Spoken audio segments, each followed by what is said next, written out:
we're diving into a tricky question today. The family food problem. We'll use utilitarianism. It's all about doing the most good to figure out what's the right thing to do. Here's the summary of the situation. Imagine this.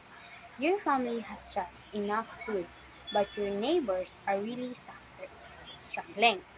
Do you keep it all or share? Means and ends. So, we have two choices: give the food or share it.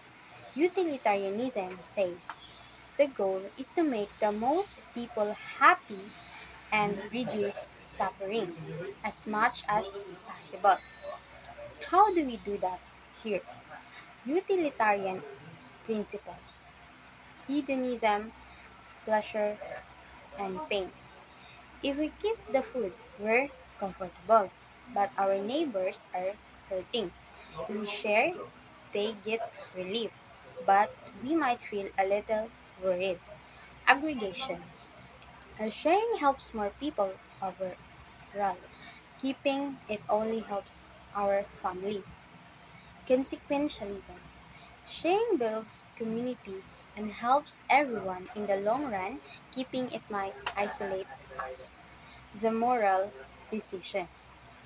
Okay, so what's the utilitarian answer? It's to share the food. It creates the most happiness for the most people. Possible objection and response. Now, some might say, but what if sharing puts our family at rest? That's a valid reason. But think about it. A strong community supports each other. We're all over upholding each other up. In conclusion, so utilitarianism is not just some big world. It's about looking beyond ourselves and building a better world, one act of sharing at a time.